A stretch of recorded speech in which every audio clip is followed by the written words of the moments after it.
Hey, and welcome to another installment of Catching Up with Chris, Jake, and Sam. I'm Sam. I'm Chris. I'm Jake. So, gentlemen, anything new this wild week? Remember that one guy at the Old Shebeen that sang Bruno Mars and looked really creepy, kind of like Stanley Tucci and the Lovely Bones? Yeah. Yeah, that happened. That's all. Honestly, it's been a low-key week for me. Yeah. I mean, basically, there was a creepy guy at karaoke this week who looked like Stanley Tucci in the Lovely Bones? Lovely Bones. Lovely Bones. And he sang Bruno Mars like 3 times. Yeah, he sang at least Just the Way You Are, and I don't know what the other song was. Was it exclusive Bruno Mars? He only sang Bruno Mars songs? He did a Journey song, too, I think. Oh, did he? With Open Arms. With the open arms. I think it's just called Open Arms. Oh, okay. Yeah. Sure. So. But, yeah. That's all. I mean, Chris, you got a new job. Didn't Yeah, as astute followers to the podcast will know, I've been without a job for a couple months now. I think I cried about it on an earlier probably episode 2. Everything fucking happened in episode 2. Yeah. But yeah, I got a new job, and last night was my first night. I was a bouncer. I bounced.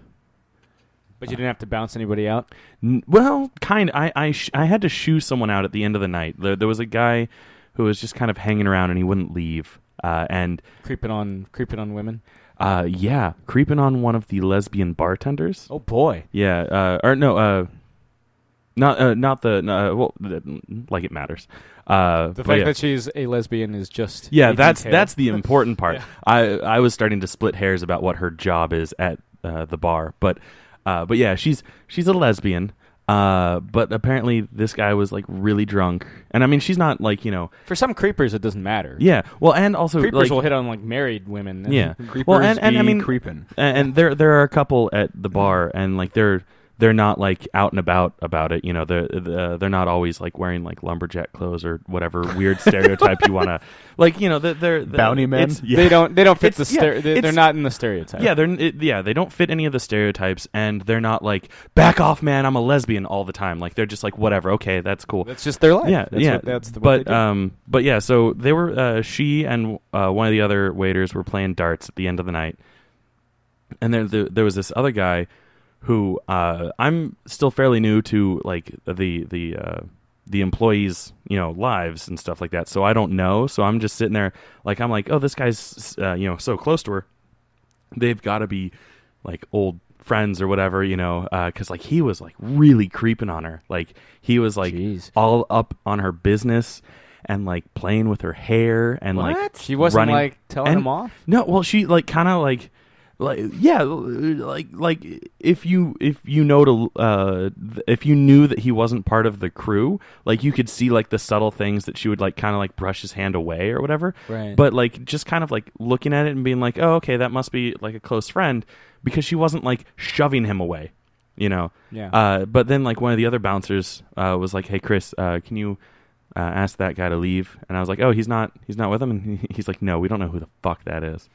So I had to go up there, and of course they would pick me to do it because it's my first time there. But also, I'm also the biggest bouncer there, so I guess it kind of makes sense to just like be like, okay, he doesn't look like he's gonna start shit, so he's probably gonna look at you and be like, oh, okay, cool. Which is basically what happened. I go up there and I'm like, okay, man, hey, it's time to finish up your drink and just start heading out. And he turns around and he's like maybe a little bit under average, for everything, like height and weight and stuff like that. So like, about 5'5" or something. Yeah. And probably like 120 pounds. Soaking wet. Yeah. Yeah, I guess 120 is probably around average. Well, 150, whatever. Not splitting hairs. But yeah, he like turns around. He's like, "Holy shit, you are a big motherfucker!" And like anyone that knows me, yes, I'm big. I've always been above average height and pretty well above average weight, or I guess just kind of above average weight for my height. But whatever. I'm a big guy, and he just like stares at me and he's like, "What the fuck?" And then like he started trying to like guess my weight, and I was like, "Dude, just let's roll out of here." Yeah. And he's like, "Do you fight?" And I'm like, "Well, I'm kind of into boxing. I mean, I haven't actually like done anything real with boxing, but I like boxing." So he like starts. I think one haymaker for you is all it takes, right? For especially a guy like his size, and he was like, "Oh man, oh, it's crazy. You know, like what's your style, bro? And I'm just like, no, come on. My style is you need to get the fuck out of basically, here. Basically. So he's like, all right, fine, man. I'm leaving. And he goes at our particular bar. It's it's 2 levels and everything happens downstairs. So he starts walking up the stairs, and I like kind of turned to the head bouncer, and I was like, is that okay? Can he leave up the stairs? And the guy was like, yeah, it's fine. Just follow him, make sure he actually leaves, and close the door behind him because it doesn't latch properly. So I had to follow this guy up the stairs and out the front door. But yeah, that was about as exciting that as was it day got. one. Well, that's a good podcast. I know, right? We're See you done. later, guys. See you next done. week.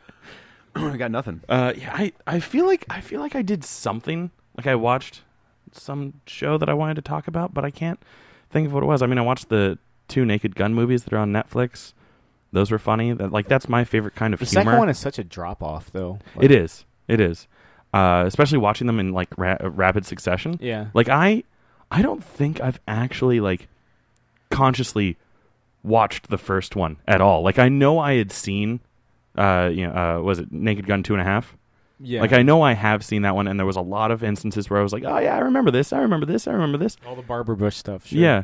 But like watching The Naked Gun, from the cases of Police Squad. Yeah. Or Files of Police Squad or whatever the hell it is. Yeah. I was sitting there, I was like, I don't know if I've ever actually seen this movie. It's one of my early movie memories. Yeah. The first Naked I mean, Gun film. it's a damn funny movie. I loved watching Police Squad when I found it online, and like that's my favorite kind of humor, like that stuff. I don't really like the Will Ferrell, Steve Carell like esque humor of like let's just make stupid faces and not even really write scripts. Like let's just make everything off the cuff. Like there's plenty to be said about people that can be funny, like on improvisation, But like, but I like Anchorman, and Anchorman's what the high point of the Will Ferrell catalog for you. yeah, and between that and it Step sharply Brothers, I think. and it Step Brothers sharp, is actually, great. yeah, Step Brothers I would say is probably a better movie Because like that's overall. like, if you're gonna embrace the Will Ferrell, embrace the full stupid Will Ferrell, and like that is some full stupid Will Yeah, Ferrell. those are the and two and films. John C. Reilly. I mean, Yeah. the two of them.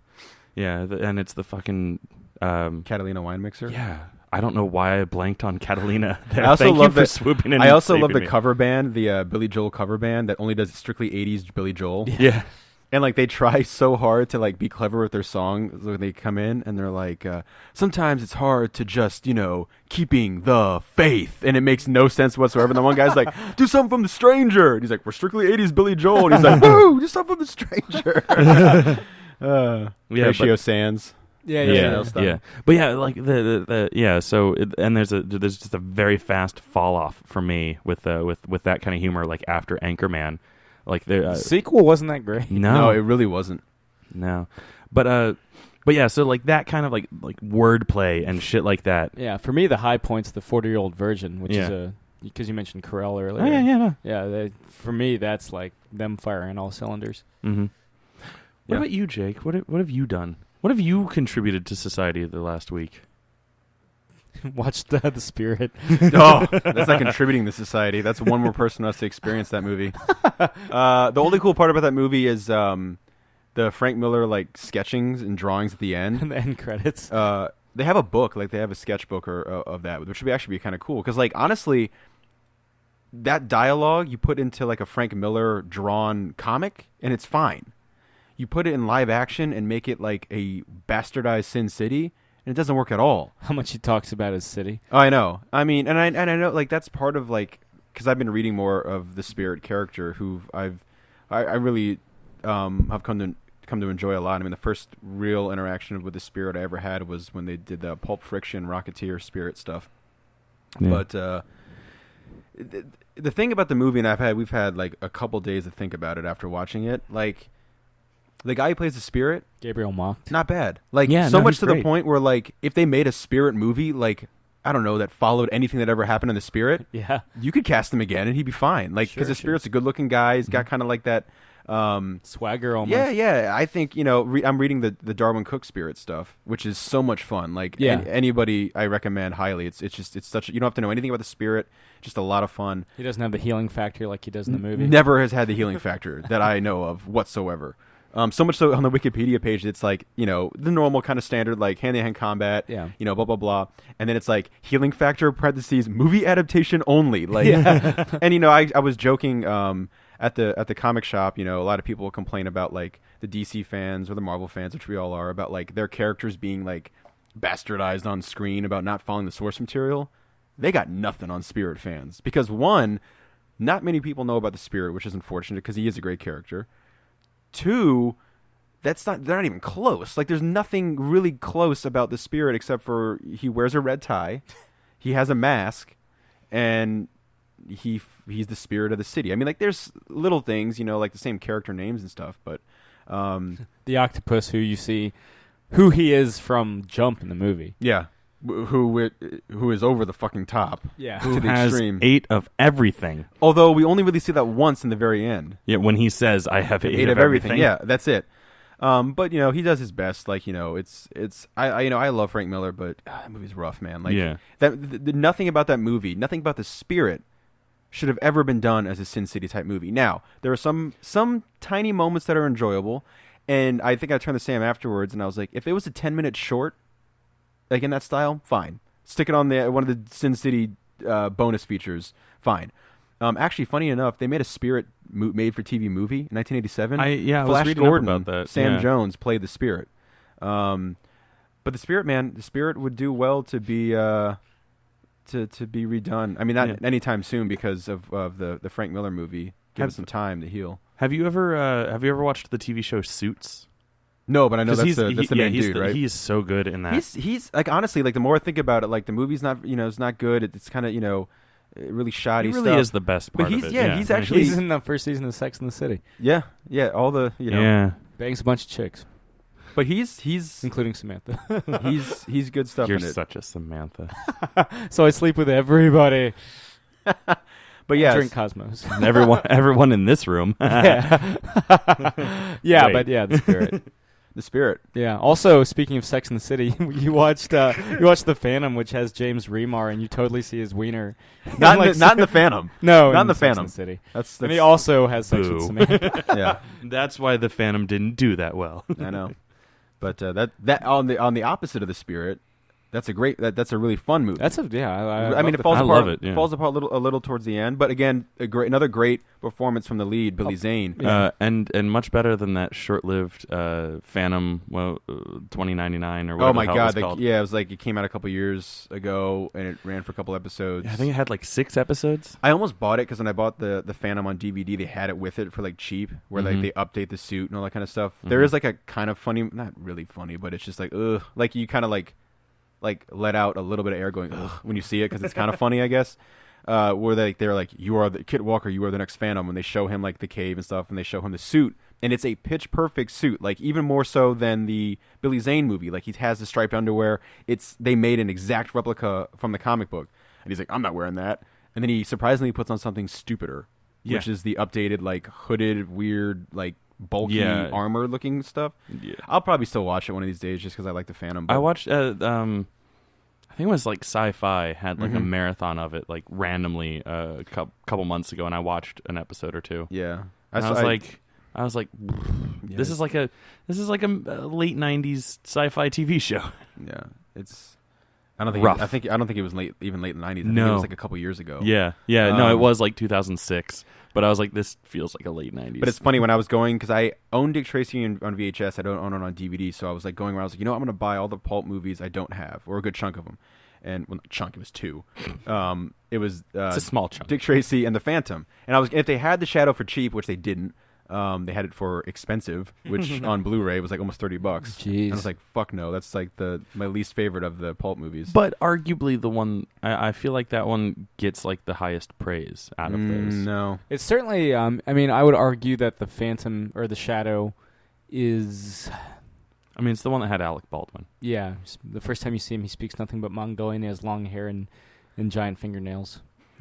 Crack fingernails. Jeez. Yeah. I don't know. The Phantom...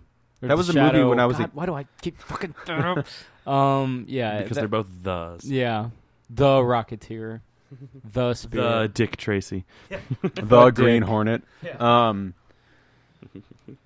But yeah, so you just didn't. You saw that and you were like, fuck Well, that. I was like, I'm not gonna pay that much money for it. Like, that's my least favorite of the pulp movies. So I'd I have to agree. Yeah. I had Dick Tracy and the Phantom I was going to check out, and this guy like saw the Phantom like the first, and he was like, "Oh man, you're going old school." And he like scanned it, and he saw Dick Tracy was next. He was like, "Jesus Christ, man!" And I was like, "Hey man, I like the pulp stuff." But I think I was just like, I like my movies like I like my orange juice, pulpy. Damn right. That's right. Yeah, right. But In London, or I guess in all of like the UK, probably it's not called pulp; it's called bits. So you can get orange juice with bits. gross. Oh boy, I know, The worse, right? The better. Yeah, I mean, I already don't like pulpy orange juice, but I'm How so could you not? Speaking of the UK, Because- I'm so happy the UK is still united. Like I'm so happy they didn't lose Scotland this week. yeah. Nobody else has any thoughts about that? I mean, I don't I went into it as a dumb American. I don't really know much about the United Kingdom politics, but I am a big fan of being independent. So I was ignorantly pro independence, but at the same time, a couple people threw facts, actual economic and whatever other types of facts that you would have to look up, and I was like, and they were like, it would be better internationally if they stayed as part of the United Kingdom. And so I was like, okay, well, I guess I'm not it would be great if they could be their own independence, because I know that they are kind of the black sheep of the United Kingdom from what I know. It's between them and Northern Ireland. I would actually argue more Northern Ireland than Scotland. But I was like they don't get I feel like they don't get a lot of respect. A lot of it's sheep fuckers, coming from the the rest of the United Kingdom. I'm not saying that Scotland is sheep. I'm saying that that's the perception that you think. Yeah, no, that's just a phrase I wasn't expecting to hear today. It's a shame. Speaking of nothing, I mean, my bad, dad, when he gets pissed off at his computer, he yells "pig fucker" at it, accuses his computer of being a pig fucker, of copulating with swine. Okay. Yeah, Nice. yeah. I also picked up King of the Rocket Men on DVD. Speaking of old pulpy serials and stuff, which is where George Lucas gets the Commander Cody name in the Star Wars stuff, because he's got a I guess the Commander Cody on the Star Wars. I'm not super familiar with all that the animated stuff, but he's got a rocket pack. Well, he's in Revenge of the Sith as well. Yeah. Well, I mean, the rocket pack is a nod to kind of a confusing character that got known as Commander Cody, who's the Rocket Man who inspired the Rocketeer, and not that song in any way. Maybe, I don't know. Maybe. Anyway, I don't think it's even available on DVD. You saw what was that movie that got you a hold saw of it, and this it's cool. week with Tom Hardy? Oh, I saw The Drop. I did see a movie. I saw Yeah. the movie. There you go. I saw The Drop with Tom Hardy. James Gandolfini's last film. Yeah, and Numi Rapace or Rapace. I'm still not entirely sure how. I don't know know what her last name, how it's pronounced. R-A-P-A. Oh shit! Now I'm R-A. R-E-S-P-C-T. Now you're That's how you making spell me it. doubt myself. R-A-P-A-C-E. Yeah. Rapace. I always said From the Rapace. girl, from the original Yes. Swedish girl. Yeah. Trying to.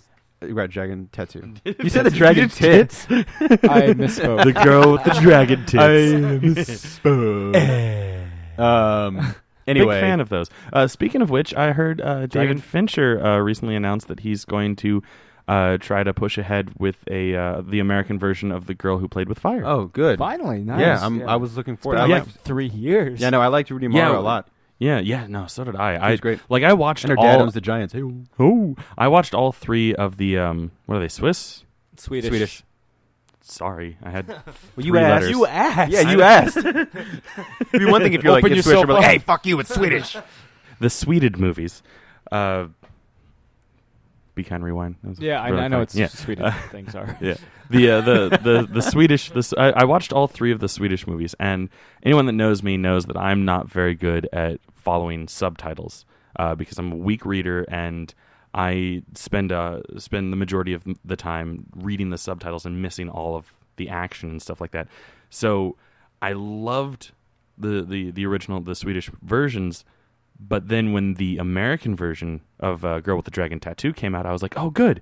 I can actually pay attention to what's going on the screen. And from what I was able to tell between watching both versions, the David Fincher's version still stayed fairly true to the story that I know from watching the Swedish movie.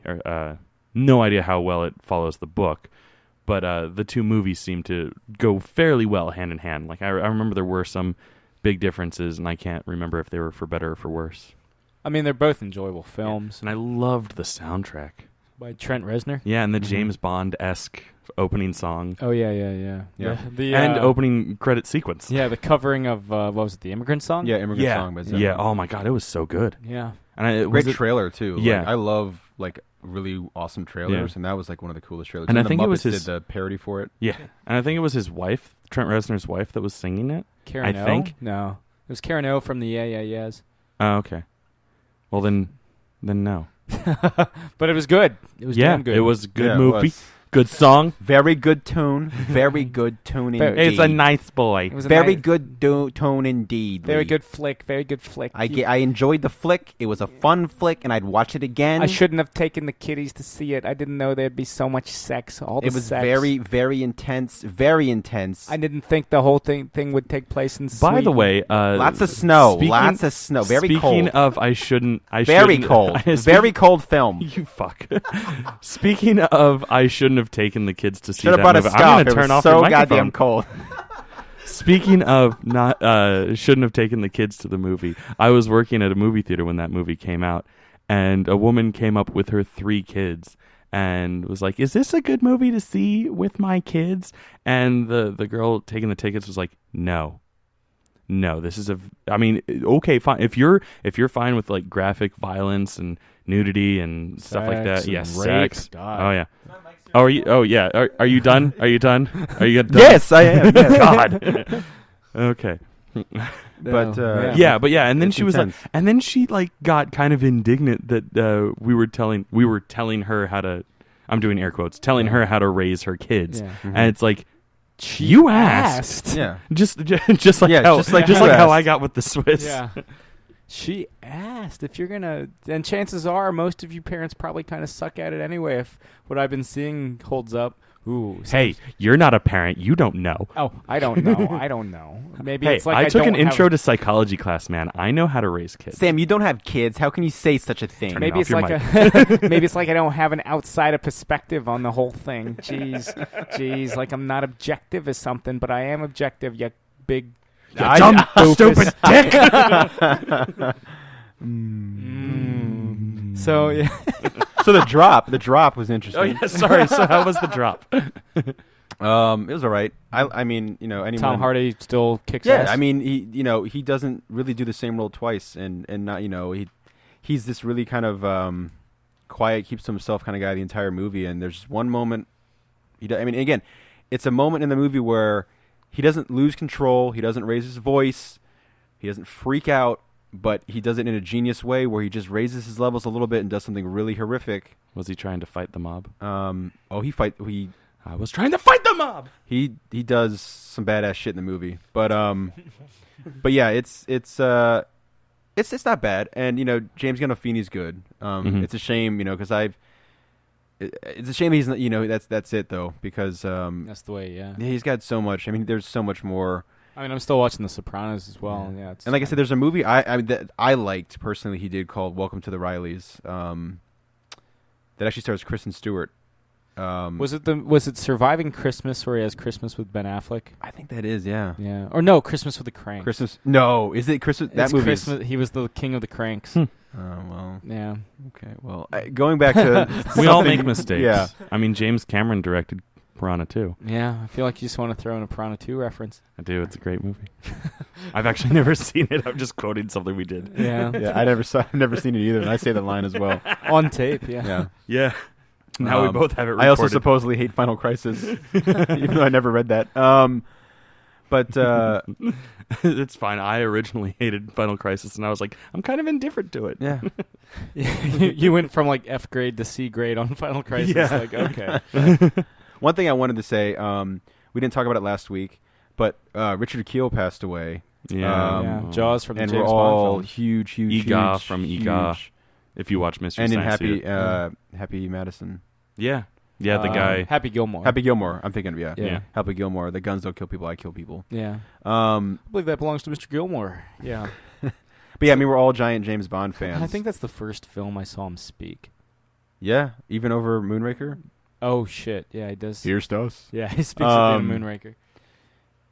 But yeah, I mean, he's in one of easily the greatest James Bond movies ever made, and one of the most famous, just not even villains, just people in the James Bond universe, and someone who kept. I love that him and Roger Moore kept a friendship. You know, a lot of times, even on super big movies that I feel like that's the kind of guy Roger Moore. Oh, is, absolutely. though, Like, yeah. you know, if you work with Roger Moore and you strike up a friendship or any kind of, you know, conversation, it seems like on set, he's a guy who's, even if you don't talk every day, he's someone, you know, considers you a friend. And it's something that I'm glad to see that and to have known that when Roger Moore was talking about it, you know, that they kept in touch and remained good friends until the time of his passing. I think he was 74, 73, 74. Yeah, 74. Okay. I'm looking at his IMDb right now because I swear there was something else that he was credited to that I wanted to bring up, and I was taking the time while you were talking to look that. Is it a Twilight Zone he was in? Yeah, he was in the episode To Serve Man. Yes, that's what it was. I actually have that action figure. Really? Of him. Yeah, I don't. Where the hell is it? I mean, I won't be able to find it while we're doing this. I think it's like out. Not on that the you guys bookshelf be able to that's out there. see it. But Yeah. Well, we could have like But posted a picture. But yeah, or something. I have that action figure. That's exactly what it was. Thank you. And he was. Turns out I did notice 2 interesting credits on his IMDb. The Incredible Hulk show with Lou Ferrigno. Yeah. He was in one scene only. He played the Incredible Hulk. Really? Yeah. Huh. Yeah. I don't know. It's not telling me which episode. Although I guess probably if I clicked on it, I'd find it. But I don't want to spend the time doing that on this episode. But he was also a regular, or by regular I mean he was on. Yeah, he was. Yeah, he 4 episodes. He was on the original the Wild Wild West. Oh wow. Okay. Well, yeah, we wanted to just say something about that because we didn't say it last week, and we're Thanks all for all big the fans. memories, Mr. Keel. Thank Yeah, you absolutely. For all the Yeah. memories. But yeah, that was the drop. Yeah. Yeah, he had nothing to do with the drop, but Yeah. Oh, he I was trying also was on 2 episodes of The Man from U.N.C.L.E., which is getting a movie within the next year or so. This year, This year? this December, I said within the next. Yeah, we get Uncle. Oh, he was on The Phantom TV movie. He was also on Entangled, Yes, yeah, Disney film. yeah, Tangled. Oh, really? Yeah, he played a voice on that.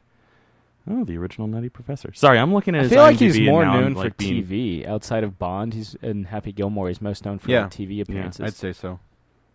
But yeah, so great actor. Unfortunate.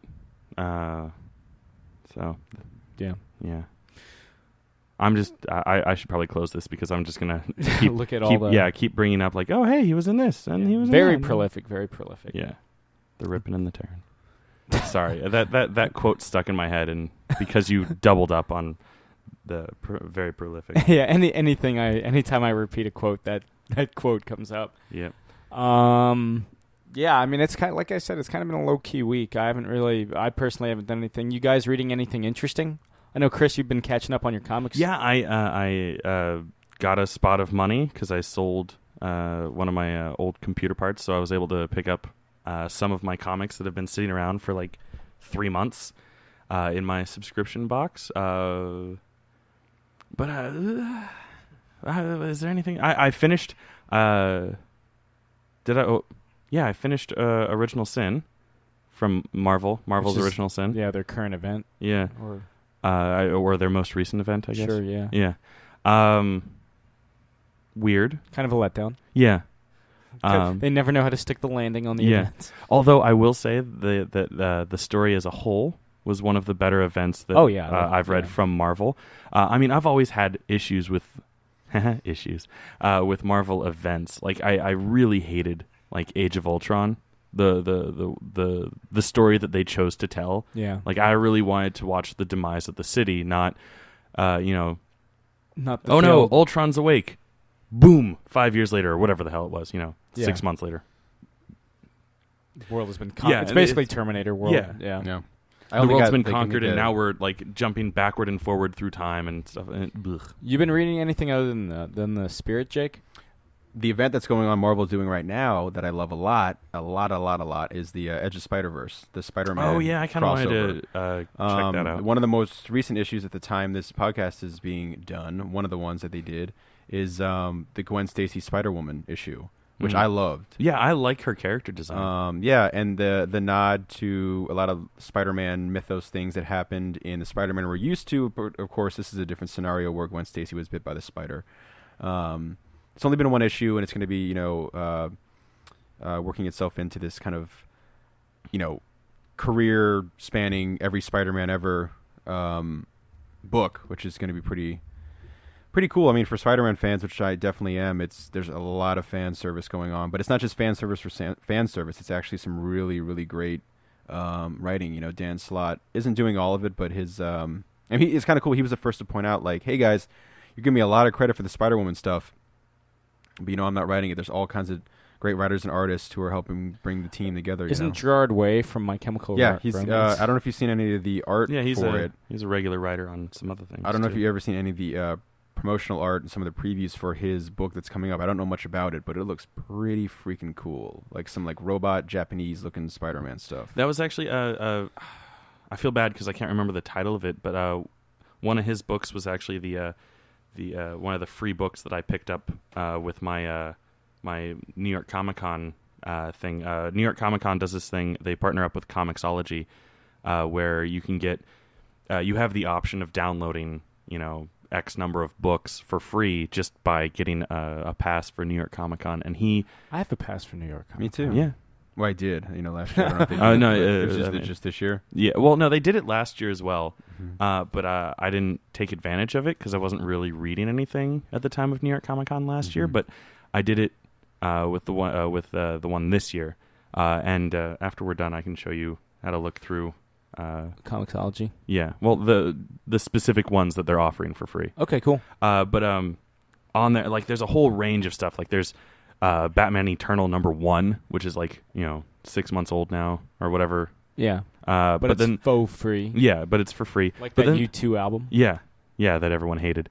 Yeah, you know how you don't get the U2 album on your phone? You don't press the little cloud icon that downloads it to your phone. Problem solved. Continue. Yeah. And don't be a bitch. Yeah. But then there was also stuff that came out this week from independent publishers. And again, I went through it a couple days ago and I was like, oh, this looks cool. Boop, boop, boop, boop, boop, boop. And downloaded all of them or downloaded all these selections. There's new stuff, old stuff, nothing super old, nothing more than a year or two old, I think. The oldest thing that I remember seeing was Revival #1, which came out in 2012. Did they have sex criminals? No, they did not. It's my favorite. Yeah. I don't think. Well, now that they had that. Don't take my word for it because I have a very bad memory. I think they had that as part of the Image when Image Expo, which is Image. If you guys don't know, so there's Marvel Comics and there's DC Comics. The biggest, third biggest comics publisher in the United States, and the leading creator-owned comics publisher, not licensed characters like Batman or Superman, is Image Comics. And they have an event called the Image Expo, which is basically their, for the retailers, it's hey, look at all the cool books that we're going to be publishing. And when they did that, one of the issues that they had was Sex Criminals. And if you've never read Sex Criminals, and if you're at least 18 or over, you can, that's a book I recommend. It's just a really funny, sexy book. Oh, it did have The Woods. By James Tynion IV? Yeah, James Tynion IV, which I was I saw that and I was oh, definitely, because I love James Tynion. And I unfortunately I haven't read that. But speaking of James Tynion, they do have, like I said, Batman Eternal, which he gets a lot of credit for it. Him and Zack Snyder, fucking Scott Snyder. Yeah, they get a lot of credit for it. They're not the only writers on it. It's actually a huge team, much like the Spider-Verse thing. But I'm a big fan of that. That's probably I might have talked about it in an earlier about podcast. Hush and stuff. Yeah, it is probably my favorite thing going on in DC right now, especially with It's my favorite part of the New 52. And then here's Batman books in general, really, in the New 52. Yeah, and then Evil Empire, I believe, is the Gerard. Is that the Gerard way? No. I don't know. Oh, I thought I saw his name attached to that in an It's written advertisement. by Max Bemis, who used to be part of the band Say That's Anything. what it is. It wasn't Gerard Way. It was Max Bemis, who is also a singer. Of some repute. He got all of his subscriptions through the comic book shop that I was working at in New York City. I felt pretty cool about that. I was like, hey, I know that name. Now Bemis. I know where you live. Did he ever come in, or was he a delivery guy? No, he was delivery because he Bumming. he got all of his stuff delivered to I think their like recording studio in Texas or whatever. Texas? Yeah, Wow. even though he's from Virginia. Is he? Yeah, his billing address was in Virginia. I mean, I don't worry, I don't know his actual address, but I remember being like, "Oh, hey, Max Bemis, billing address in Virginia, shipping address in Texas or something like that." Shipping all over the world. Because one of my friends is a huge Say Anything fan, and like I would be like, "Oh, hey, look at that." I like the Max, John Cusack movie. Yeah, me too. So much more than just him holding a boombox over his head. It's not. I don't know why that's the scene where everyone's because like, it's so romantic. "Oh, That's romantic. okay." Stalking a girl. If Blurred Lines is to be believed, then okay. Yeah. Which apparently wasn't written by Robin Thicke. Sure. I mean, who knows? In his deposition, he's like, "I was too high to write Blurred Lines. Pharrell did all the writing." The thing is, he said it so he wouldn't get sued by Marvin Gaye's estate. So it's kind of a double fuck you. To Pharrell? No, to Robin Thicke. So he's like, not only is he saying he's like, "I didn't write it," but he's also trying to throw Pharrell under the bus. Yeah. Gotcha. Okay. Yeah, and he also like creepily is trying to get back Paula Patton by naming his current album Paula. That's so lame. Yeah. Oof. And like just jeez. Back to the movie Say Anything. I do like that I recently saw. I do like that Robin Thicke isn't in it. I think he'll ever let us interview him. I hope not. Why would we want to? Yeah. Just to sit here and just shake our finger at him violently, like in his eye. Yeah. But you wanted Robin Thicke. Oh. We can talk about his. That's a dad line from being Blurred on- Lines. Talk about his dad being on Growing Pains. No, I got it. His dad's Alan Thicke. They're actually related. Yeah. Oh yeah. Oof. Yeah. That's why Ben. Alan Thicke didn't write Blurred Lines. Alan Thicke is in he's got his own reality series called Unusually Thick. I swear to God. That's like William Hung's Hung for the Holiday. Except not just for the holidays? Yeah. Only Hung for the holidays. Oh man, only that Yuletide boner. Jeez. Can that be the name of your Christmas album? Yeah. Tidings of comfort and joy. And it's just the cover will be just like a mistletoe hanging off of your belt with a mischievous grin. That's all. That's the only thing I'm wearing. Mistletoe can be deadly if you eat it. Kiss can be even deadlier if you mean it. Oh. You guys don't know this, but they're actually like inches away from making out while they're saying that too. Like they're on a rooftop grappling with each other. Or at a ball. I'm about to hit Jake in the arm with my weird acid pellets. Oh, so I'm Catwoman? Well, it's shit. I guess it's Batman that says the mistletoe line on the rooftop. They switch it. Well, don't yeah, they? they swap. switch it. And they switch on the it, that's rooftop. how they On the know. rooftop, Yeah. it's Batman that says the mistletoe, and then Catwoman that says the kiss. Yeah. And then they switch it, and then Can't wait to watch that movie in our marathon. I know, yeah. right? We're Isn't talking it gonna about be Batman so great Returns, by the way. eventually? Batman Returns, one of my favorite Christmas films, and definitely my favorite pre-Batman Begins Batman film. Mm-hmm. And it's still up there as my favorite Batman movie. As great as like Dark Knight was, I'm still gonna. I think I would still gravitate towards Batman Returns. Yeah, I mean, that's the one I remember being marketed the most as a kid. So as I was saying with the Say Anything thing, I do like how I've recently seen like pictures like that still of him holding the boombox. Yeah. People photoshopped an iTunes little like music player, like little bar, not the whole window, but like if you just like collapse it down so that it's just the player. It's not funny anymore because it wasn't in time, but I really like that. Shut up. Next topic. Unusually thick. I hope that's what the theme song is. How is that like kind of douchey to name your reality series Unusually Thick? If his name, well, I mean, His name is Thick. But if his last name wasn't Thick, then definitely. Yeah. I mean, if he it knows were like exactly what he's doing with that title. if it were like a John Holmes thing. Unusually Holmes? No, if like John Holmes, if John Holmes' reality show was called Unusually Thick, it would make sense. Unusually Holmes. God, Sam. That's a fixer-upper show, like Extreme Home Makeover. Starring John Holmes. Yeah. Oh, ABC, call me. I've got all the reality show ideas for you. But yeah, I mean, I wish I had something interesting going on these days to match up with your like. Because I literally, there's been jack. You've just been Has your sitting cat around. vomited in front of you? Not lately. Okay. They're pretty well mannered about that. I have 2 cats. They're kind of. mild mannered. They are mild mannered. One of them crawls up the side of the fucking wall and into the ceiling, and I'm waiting for the cat to fall through the roof. Oh, he did that. Did he really? Because I had to take in my cat for a year. Oh, okay. Wait, hang on. Hey, sorry. Before you, Sam went to the. He's gonna, say go to the vet, but I was going downstairs to go to work. I don't know how I forgot about this. Like very early. It's very early in the morning, and I thought it was our other roommate. And so I'm getting ready, and I turn the corner, and Sam's walking up the stairs. I'm like, "Hey, what's up?" And he goes, "I just took Shemp to the vet. They wanted him to piss, but he couldn't do it, so he took it out of his ass." And so I was like, "All right, see you later." And just went into my room To and be passed fair, out. to be fair, that sounds like something you would say. I don't think he said. I don't think he said anus either. I think he said ass. I said ass. Yeah, and he went ass, and then like I was like, "Okay, off to work I go." But yeah, because I had to take in Shemp to get a urine sample, just a routine urine sample. Hopefully nothing's wrong with him.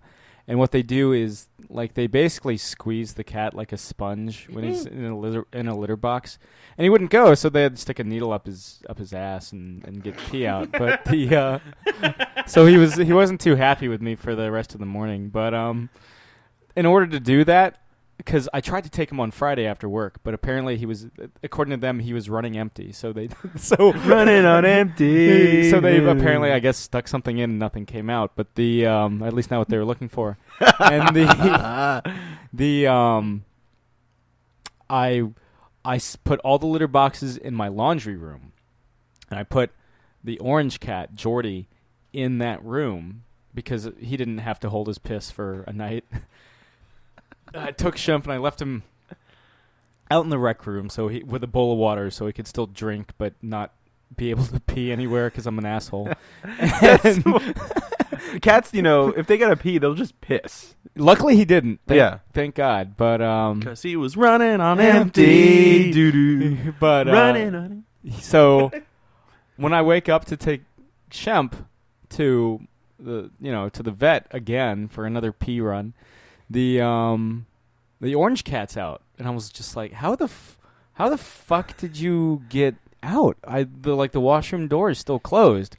You were clearly, and then I looked over and I saw one of the ceiling tiles like on the ground, and then I was just like, oh, okay. Which made me realize that while I was going to bed that night, the night before, I did hear like a loud crash in the basement. And not thinking, it was like, oh, it could be like somebody like breaking into the house to steal shit. I was just like, fuck it. I just went to bed. Fuck it, they can have whatever they want. Yeah, I'm already, pants already off. Here we go. And once I slept through a fire. Really? Yeah, I'm pretty bad about that. My family was on a family vacation back when I was like 10, and the hotel that we were staying in, the fire alarm went off in the middle of the night, and all of us slept through it. Nice. I don't know what we were doing that we were so pooped.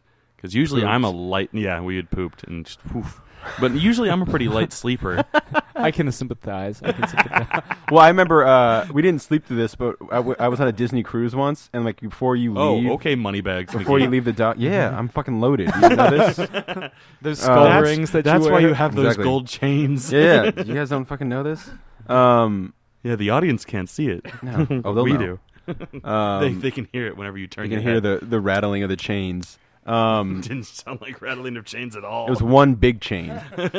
Thwip. So we were leaving, like, and they have to do like a emergency like test run in case like the ship is sinking. Put on your life vest and like run outside.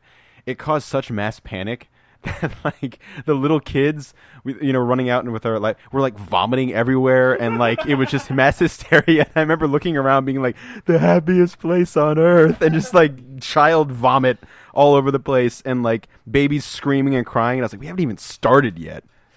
God, that never happened on the Kiss cruise. I hope not. Or maybe it would. Maybe. Actually, everybody sees like anyway. I mean, I'm sure mass Paul vomiting would happen on the Kiss cruise. Paul Stanley does. I think he judged. Was it the belly flop contest? I would belly flop just for Paul Stanley. Yeah. Let me see that red belly. This Let me see that skin. This one's for you, Paul. Yeah. That's That's a 9 out of 10. Now I know a lot of you out there are drinking alcohol. Put some of that ice on there and get a towel on and come back at me for drinks later. Yeah. Don't forget to put on your sunscreen. We can have Animalize- some cold Gin. And by the way, Animalize is celebrating its 30th anniversary this year. Yeah. I would. No, I think it was Lick It Up is celebrating its 30th. I don't Lick know. It Up. One of their unmasked albums I don't give a shit about. If I, honest to God, if I had the money for it, I would totally go on Kiss Cruise. Me too. Yeah. 100%. Well, Yeah. let's do it and get painted up. And we'll all be like Peter Criss. all of us are like, As Jake just goes, no. I'm Vinnie Vincent. I've got the ong. Yeah, let's just. Oh yeah. I'll That's all we're. All of us. I'll do Vinnie Carr. All is Vinnie Vincent. Oh, Carr is. All. Thing is, Carr is a sensitive subject because That's true, Yeah, that's he died. true, He's the yeah. only Kiss member that died. But he was No, he's the best actually drummer. 2 Kiss members have died outside of him. But like, So a total of 3, or- while being in Kiss, though. there's a member of Mark St. John passed away a couple years ago, and he actually played guitar on Animalize. But then he had this like weird hand swelling thing, and he only played on the album, but he couldn't actually tour. And that's why they got Bruce Kulick, who's like usually seen as like by some fans like as the best guitar player in Kiss technically. But anyway, That's I mean, not to jump to a different band, but a similar thing happened to the drummer for the Donnas.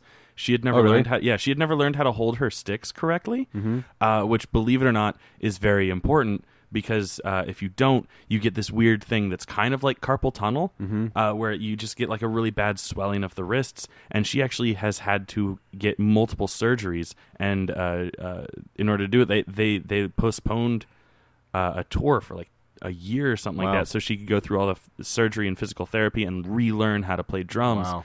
And then she still ended up having to quit the band. Yeah, Mark St. John, as far as I am aware, I didn't follow his career outside of Kiss, but I don't think he ever really recovered. And I think he died fairly suddenly, I think, at like in his 50s, like a couple years ago, which is a bummer. But yeah, so yeah, we're all going to go dressed up as Vinnie Vincent Let's do it. and demand royalties for songs we didn't write. That could be Boy. what we do, yeah. Just I like wrote Vinnie. Unholy! Which he did, but we helped write it. And then, I wrote Psycho Circus. could you imagine if there was like a fire on the Kiss cruise and it's like Paul Stanley's like the pre-recorded fire alarm? Everybody get up and call the firehouse! And you go, dun, dun, dun, dun, dun. Get the fire! And you get outside and you, oh my God, this would be the greatest thing of all time. You get outside and Paul we just do Stanley, this as a skit? Paul Stanley is like dressed up in full Kiss regalia, and he's got a With the fireman's hat? well, because he puts the fireman's hat on during Firehouse, and then he has the he has like the floaty on, and he's like running. He's like, "Everybody get the firehouse!" And he's like lip singing along to it, and everyone just the shit is on fire everywhere. Dan, dan, dan. Like the boat is sinking, and they're like on the top, and they're just like playing down to the final note. They're Yeah. like the band on the Titanic. Yeah, they're just like, yeah. But yeah, like the last song they're playing is "Lick It Up," or it's like, "Sing quicker, sing quicker." I actually like Lick It Up. So do I. Yeah. All right, love whatever. Lick It Up. That's fine. That's going to be our first Kiss cover. It'd be your first Kiss cover. It's fine. It's a fine song. I It's a guess nice tune. It's a nice tune. It's a nice They're tune. such nice boys. It's They're got. such They are nice- really nice boys. They're nice. Good Jewish gentlemen. They're really nice. I mean, they. Well, just two of them, I think. the two that matter. Peter Criss is Italian, I thought. Peter Criss. Peter Criss. Peter Criss doesn't exist. But so yeah, Paul Stanley. I love that guy. Yeah. I fucking love Paul Stanley. He's my favorite member. He's like the best, man. He seriously is. Because, like, he, confident, to the nth degree, man. with the shit he says on stage. Oh yeah. He stands by it. He stands by it. But like, there's something on Rolling Stone. We know your city's known for its meat. Yeah. Or what was it? Like, Some kind of beef. Yeah. known for your Angus steak. Yeah. And I know after the show, I'm gonna take a big bite out of meat. I want to sink my teeth in some meat. It's always What? funny where like, you know, like they're proud of the fact that they're like a family show now, like because like back in the day they it wasn't that they weren't proud, but it was like, you know, we're Kiss, like we're in your face for blood and fire. Was Dynasty the first tour where there was like No, it was after Destroyer because that's where like Beth came out, and then like Right, you know, as yeah. they famously say, like the guys that were in the Kiss, and of course girls can be in the Kiss too, like of course they can, but like you know, a lot of them were saying like in the documentaries, like, oh, that's where our sisters got in the Kiss because Beth was huge, and then they became more of a family thing, and they were shocked at first. Yeah, but Dynasty is like, you know, the actual superhero looking outfits come to life, but like, you know, they're like, you know, we're a family, you know, show now. The kids are the next, you know, fans of generations of Kiss. But then Paul Stanley says shit like, y'all gonna end up with your star in your crotch, and it's just like, you know, then you have like little Jimmy, like, what the fuck is he talking about, Mom? What's that mean? Yeah. I got my Uzi of ooze. What kind of ooze, Daddy? What Yeah. kind of ooze? Semen. The son. same ooze Semen. that made the turtles. Same ooze that made you. Hey, son, this is the song you were conceived to. To be conceived during Love Gun. Jeez. Dun-dun-dun-dun, dun-dun-dun-dun. It'd be the angriest sex in the world. Yeah, I mean, I think- the best for baby making. From like a lot of different interviews I've heard with him, that's his favorite song to play live. And Yeah. I think one of his favorite songs too, last because it is song- about his dick. Oh, yeah. I Even mean, in his book, he's like, guys, there's no like Subtlety. hidden agenda. I'm singing about my dick.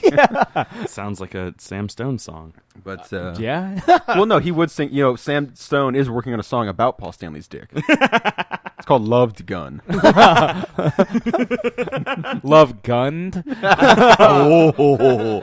About that one time you got backstage at a Kiss show. You know, I've never actually seen Kiss live. Nor have I. That's great. I mean, granted, I know some people out there are probably like, "You never saw Kiss," because I didn't see him with Ace Frehley and Peter Criss. But Rock and roll. yeah, my what is it? My Grand Slam didn't come with bacon. I was in my car listening to "You Wanted the Best" off Psycho Circus, which is the only song all 4 Kiss members sing on. And I'm sitting along, you know, singing my best Gene impression, you know, I can't remember the lyrics now, but he's like, you know, and then he comes in, you know, Paul Stanley, you are the best essay. And then it gets, you know, to Peter Criss, who actually doesn't have a terrible voice. It's kind of Rod Stewart. He's like, don't get any favors, don't get a break. And then he goes to Ace Frehley, don't tell us not to play because it's not your place. You know, and I told Sam, I was like, this goes in order of, I think, the best singer in Kiss to the worst. And I love Ace Frehley. He's my favorite member of Kiss, but God love him. I mean, he was afraid to sing any leads until he's saying, "Shock me, make me feel better." First album he sings on is what? Destroyer? Love Gun. Oh, Love Gun. Yeah. Okay. But then he did do Back in the New York Groove, and it was just wonderful. just or New- is it Just New York Groove. New York Groove. I'm sorry, which is a cover too. yeah. I'm back in the New York Groove. And I'm back in the New York Groove. There's a great visual Many gag years that since I that was Sam and I do here. for this song that no one listening to this will be able to get. But he goes, "I'm back," and then holds the microphone out for the audience to sing, but then pulls the microphone. Like he's like, should I get the audience to sing? And then he's like, no, it's No, my no, line. yeah. So he goes, "I'm back," holds it out, brings it, Yeah, quickly pulls it back just so he can say "back" the second time. almost to the point where he doesn't even fully extend his arm. Well, to that's hold the mic my out. favorite Ace Frehley thing is the half-ass point to the crowd when he's singing. So he's like, "Many years since," and you can't see what I'm saying. It sounds like Kermit the Frog, but like he'll kind of like point and then give up halfway through. "Many years since I was here." He got electrocuted once where Shock Me came from. He got electrocuted. I remember hearing about that. Like grabbing the his- microphone. yeah. And he got electrocuted and he couldn't feel his fingertips, but he finished the entire show. Damn. And that's where Shock Me came from because he actually was shocked. But That's a nice tidbit. yeah, check out his new album. It's actually pretty good. But there was something else I was going to say. Would you say he's got the best autobiography of the three I haven't finished it. autobiographies? I haven't finished it yet. Do you think we should come up with just like a side podcast where we talk about Kiss? Since I we could Just- I could talk about Kiss. Kiss forever, man. They're one of like Kiss. they don't get enough credit, because everyone's like, oh, they're just marketing and blah blah blah. Can we It's like, talk about- fuck you, man. Like, watch Kiss like in the '70s, like early mid '70s. Like I would put them against any other rock band that was on the planet around that time because they were just like on fire. Get the firehouse. Zeppelin? Dude, like because they were putting on a show, and it was like just straight yeah, rock yeah, and roll. yeah, like, yeah. listen to the riffs. Was that when Pink Floyd was doing stuff? I am so bad at timelines. I don't I mean, know. they were Pink a Floyd band. was yeah. around, yeah. Because my mom saw Pink Floyd perform, and she was like, that was probably the greatest live performance Oh I've yeah, ever but seen. I'm talking about like just straight 4/4 time, straight loud rock and roll, just straight rock and roll. Like there was a couple year period. I mean, I love Kiss. I make fun of the unmasked stuff and all that kind of stuff, or makeup stuff, but still, like 73, 74, 75, like up to like 78, like just blistering like live stuff, man. Basically, like, it was just, Kiss through Love Gun. yeah, basically. I mean, I would love to do this partially just so I can get a better education on Kiss, like because I like Kiss, but really all I know is like shout it out loud and rock and roll all night and all that shit. You know, all the big you. yeah. Barely, like I know, like I know knew what I think of that song before you sang it at karaoke. And and now I know it's a Kiss song. Yeah, that kind of thing. I Chris, like it. I think it's good. You've heard my rendition. Yeah. Do I not do a pretty ass stomping rendition of "I Was Made for Loving You"? I mean, it got my anus in the air. You just don't care. Well, I introduced the song. Well, no. First do the anus in the ear one because I love the way you say it. I've already given away the punchline. But, Yeah. This song it's whenever I sing I forget which Rock song. Show? No, No. Rock whenever I sing Rock Show on stage, I introduce it as this song is about going fucking bananas during the summer, and then I go right into Rock Show by Blink-182. And then whenever I sing Never Gonna Give You Up by Rick Astley, I just go, get those asses on the dance floor. And then, without fail, nobody actually dances. Yeah, because they only go and dance when I sing Metallica's Die Die My Darling, or Metallica's cover of Die Die My Darling. Yeah. Yeah, because they don't have the Misfits version. Yeah. And also, I do a better James Hetfield than fuck, I know his Graves? name. Glenn Danzig? No, Glenn. You can do a Danzig all right when a singing Danzig all right, How's but your Graves rendition? not nearly as good. The coolest part about Graves was his corpse paint. He had like some of the craziest corpse paint he put on. I love Misfits. I love Danzig Misfits and I love Graves Misfits. I know a lot of like the purists will be like Danzig, over Graves and stuff like that.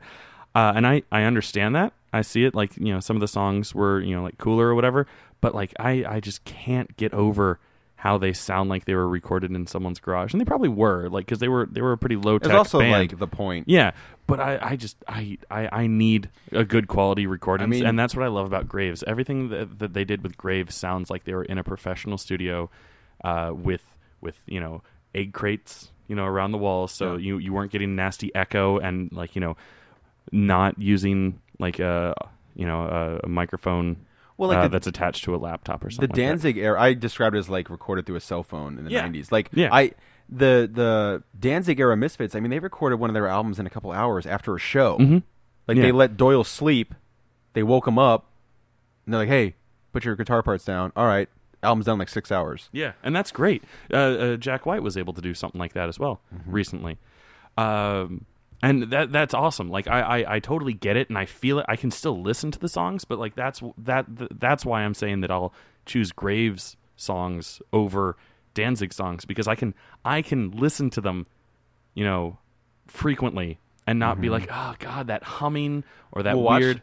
The weird equalization where it sounds like they're singing from back here and then like suddenly up here, like swallowing the microphone. Yeah. Like I need consistency. If you want to see some batshit crazy Misfit stuff, watch a performance they did with Danzig era Misfits where they played "We Are 138," and it starts off "We Are 138," and like like the drums, and then it kicks into like the fast kind of punk shit. Totally loses all control. The crowd jumps on stage, everyone starts fighting each other, and there's no song. Like it's one of the craziest things I've ever seen. And it's like pre-jacked Danzig when he still had the double lock and stuff. And there's also a great video where someone bumps into Doyle, and Doyle stops playing guitar and he picks the kid up and he throws him back in the audience. Jeez. But that was the Michael Graves era stuff when he was doing that, because he was like fucking huge, like bodybuilder size. Speaking of quality recordings, that recently, I can't remember which song it is. I think it was "Babe, I'm Gonna Miss You" or something along those. It's the Led Zeppelin song. but Miley Cyrus did a cover of it Mm-hmm. and like just uploaded it to her SoundCloud Mm-hmm. account. And like I was expecting, because it's Miley Cyrus covering the Led Zeppelin song. Like I was expecting to see a whole lot of like, oh, what the fuck, can't do it, it's sacrilege and whatever. Mm-hmm. Like when Avril Lavigne covered Metallica. Yeah, which I gotta say, I don't know if you watched that whole show. It was a decent performance. Metallica Icons. I thought it was actually her version of Fuel was better than most of the other covers that were done by the other bands there. Like I thought that was actually like probably the best song of the night, which wasn't saying much because she was going up against like Limp Bizkit and Korn doing. Oh, dude, Korn's cover 1 was amazing, man. Jonathan Davis is like going like psycho in the end of it. That's true. That's true. Cool. I remember that. Yeah. That was cool. Yeah. But like I didn't hate Avril Lavigne's cover of Fuel. And then but yeah, so I listened to Miley Cyrus doing this cover and I was like, this actually halfway decent. Like she can sing, like what killed me was that it sounded like she opened up an Acer laptop, hit record on Windows Movie Maker and recorded it with the onboard microphone on the laptop, and I was like, oh, I can't listen to this more than one time. Like I forced myself to finish it because I just wanted to have that whole understanding of what it sounded like. But yeah, so that's how I spent my summer vacation. Cool. Yeah, other introductions to tie it way back, but other introductions I do for some of my songs on stage. Right. Sorry. So yeah, to follow we up. didn't even get to the one that I said. Well, I have two different intro. The song "Shake It" by Metro Station. I have two which different he and I do a great rendition of. Yeah, you do the soft parts and I do the shouting parts. Yeah. Really, and it does get asses on the dance floor. it does. That one without fail will actually. It's weird that the Rock Show by Blink-182 gets more people dancing than when I sing Rick Astley. Yeah. But different strokes. There's two different ways I introduced Metro Station, the Shake It. The one that I've done up until this week was this song is specifically engineered to raise your anuses to the heavens. That's such a Sam Stone way of saying get your asses up. Yeah. And without fail, like Dave, the DJ and all that, will kind of look back at me like, did that just come out of your mouth? Yeah. Like, wait, did you just say that? And then I'll start singing. And the other one. Let's drop. Yeah. The one that I did on Friday was I want to. This song is about shaking your ass like a set of maracas. Yes. And there was an audible what in the bar, but people danced. Yeah. So mission accomplished. and for the first like minute of the song, every once in a while I would just like kind of hold my hands up like I had maracas, and I would go shh, or Shake, shake, shake. yeah, into the microphone, just shh. Yeah. Shoot me. Dun-dun-dun-dun. Which I always thought was so if you don't the Beatles song Come Together, I've always thought this was so fucking creepy. That shubba-da-da isn't John Lennon going shubba-da-da. It's John Lennon saying shoot me and whispering shoot me into the microphone. Yeah. Flash Ding. forward 11 years and someone totally does just that. Little musical trivia for you. Yeah. Most of my karaoke stuff, unfortunately, I don't do karaoke Is very drunk. often, but I don't remember it because I'm drunk when I do it. Like I've done Werewolves of London. Yep. I've done a couple Beatles songs I never signed up for, but Just Dear Prudence, I thought. Dear Prudence. Oh yeah, and Hey the night Jude. before. And Hey Jude and Hey Hey Jude and the night before. Yeah. And Big Shot by Billy Joel. Yeah. I don't remember any of Big Shot. Like that's so bad. Really? Too. I Next remember singing the guitar solo in the end. next which is birthday insane. flying circus, I'm gonna sign you up for Wild Wild West. No. I want it to happen so bad. Because we had to watch that movie, it's never gonna happen. Ever. And it's really just Kenneth Branagh that ruins that movie for you? Well, no, the whole movie's terrible. The whole movie is terrible. But for some, and I like Kenneth Branagh, but like, that performance like pissed me off. By the way, I feel like we pronounce his name like all three of us have a different way of pronouncing his name. Like I've you always- emphasize the G. Both of us have a silent G. I've always heard Kenneth Branagh. Yeah, I have Kenneth Branagh. Kenneth Branagh. Either way, Yeah. I've heard the G is silent. Yeah. And Sam Stone's like, fuck it, G. Every G I see is hard. Yeah. I mean, granted, like Damn he right. wasn't given much to work with, but it's just I don't know, it's just annoying. The whole thing is annoying. So good. It's bad. Watch Wild Wild West. No, and then you like the Spirit too, right? Well, That's a slightly different. I remember in the theaters. The Waterworld effect. Yeah. I do remember saying when the Spirit ended, I was like, if push comes to shove, I'd watch the Spirit again any day over Wild Wild West, like any day. I like Wild Wild West more. In the theaters when we saw it, we as in my friends, not us, because. Unless the snakes on a plane effect happened again. I never. The first time I saw it was like a couple days ago. So snakes on a plane? No. The Spirit. Oh, okay, yeah. We all accidentally saw snakes on a plane together. It was great. We all accidentally saw the Foo Fighters together too. That's right. Yeah. I think I didn't really know you guys when we saw Snakes on a Plane, but I did know you when we saw the Foo Fighters. But anyway. So the Spirit, when I saw it in theaters, I remember being like, all of my friends being like, "This movie's terrible. Fuck this movie." And I remember being like, "I thought it was entertaining," but not enough to like buy the DVD. As I stare at I remember Sam was like, "Yeah, we'll watch it." And I was like, "Wait, why do you own this?" And you're like, "I don't know." On Blu-ray, nonetheless. Yeah, I know. Because he wants to see exactly how much he hates it. We have to bust out the Frank Miller commentary, though. I need to know. Yeah, I do. That's probably the only way that I would watch it. We should do commentary with Frank Miller commentary. But yeah, but I haven't seen it again since until like a month or so ago when I borrowed it from Sam to watch it a second time, and I watched it, and I was like, okay, I kind of came back from it like all the same positives that you had when you were talking about it an hour ago, but being like, but this movie is not good. Yeah, I totally understand why people don't like it. Like, I feel like I could still, like, sit back, watch it, and enjoy it. But I was like, Frank Miller made, like, all the wrong choices with this. Like I said, the first one being having it look like anything like Sin City. Like, that's a I love that misstep. style, but I don't think it fit well with that movie. We're talking about, like, the only pulp character that should be in black and white should be the Shadow. Everybody else is like bright and like kind of would you want to see a Dick Tracy in black and white? No, you wouldn't. You want all those colors. Speaking of Dick Tracy, there's an Angry Birds cover that came out for the comic book where they're all wearing Dick Tracy's fedora next to Dick Tracy. I was like, what the fuck? And I opened it up. There's nothing to do with Dick Tracy in the comic book. But on the cover, he's surrounded by angry birds, all wearing Dick Tracy variant cover. Yeah, well, not even a variant; it's like the cover. What? Doesn't cost anything it's not extra. An incentive. And so they all had the Dick Tracy hats on, and one of them might have like an old newsboy kind of paper hat or whatever. Like the kid, yeah. Yeah, exactly. Dick Tracy Jr. Played by the kid from Hook. That's right. And that's pretty. That and what is it? Can't Hardly Wait are like those three things are like the only thing on his resume. Yeah. Where he was the nerd. When do we eat? When do we eat? Yeah. I don't like broads. Yeah. Good, neither do I. Damn right. Damn right, I'm a maniac. Better watch your back, because I'm fucking up. Sorry. It's the second Limp Bizkit reference tonight. On the first Limp Bizkit song on the podcast, though. Yeah. Yeah. I still have the, I think the only CD in my car is the Mission Impossible 2 soundtrack. Yeah. Yeah. Yeah.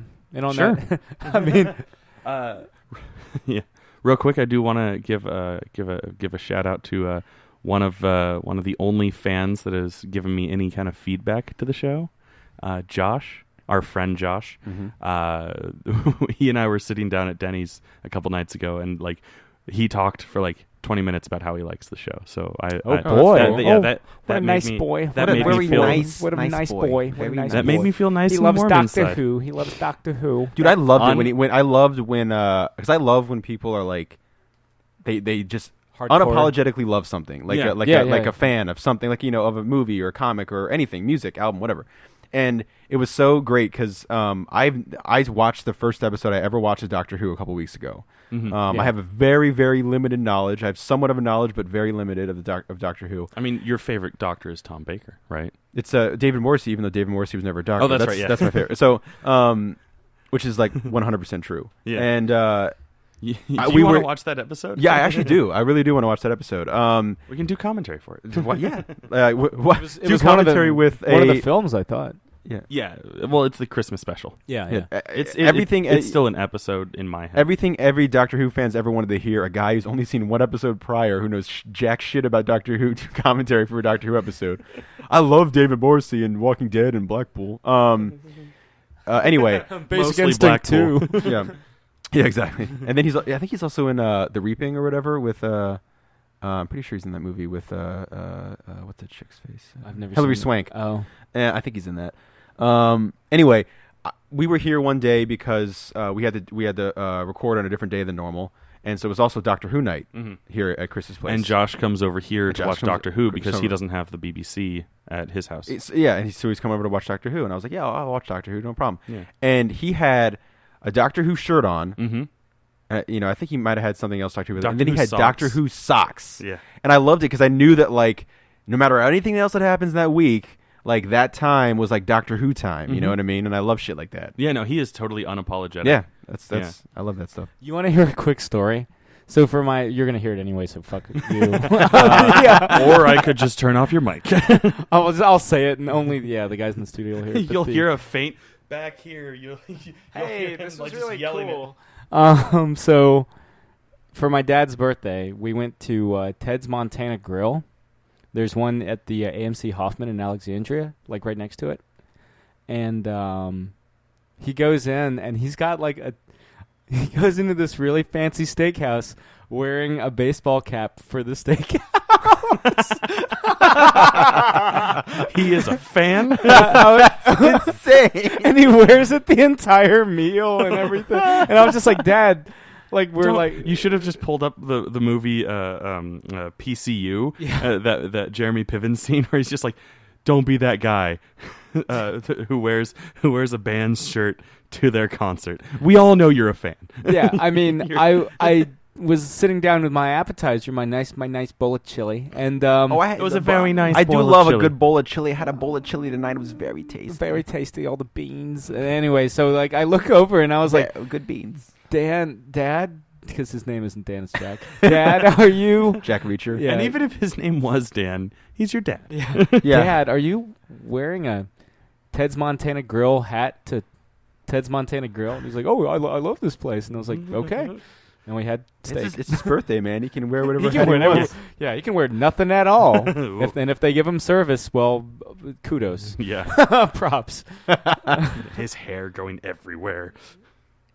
I assume he's a hairy guy like you, all right? I assume you got it from somewhere. Yeah, it definitely was my mom. Yeah. Asians aren't known for their, Nah. But, As Sam Stone does a visual gag looking at his hairy arm. yeah, inspects. It's like, oh, yeah, it's there. And then I narrate it for the audience. Yes. This is how we are on stage. Yeah. Whenever Chris sings sweet romantic metaphors that are about sex, I quickly point out to the audience he's talking about sex. Yeah. Unapologetically. No. But Just like Josh's love of Doctor Who. and my father's love of Ted's Montana Grill. By the way, Josh's favorite Doctor is Paul McGann, which I think is funny. I mean, not because I think Paul McGann's a bad doctor. He's a great doctor, but he was only doctor for an hour and a half. He's the made-for-TV movie that was supposed to kickstart the Doctor in America, and then it didn't happen until 2005, and that wasn't even really quote-unquote in America. I mean, my favorite doctor is Matt Smith. Christopher Eccleston for me. But, yeah. So this is thank you for listening to us kind of talk about our uneventful week and really just kind of our musical inclinations and all that jazz. Jake's love of pulp film and pulp comics. Mm-hmm. Nolan's love of Say Anything minus the boombox scene.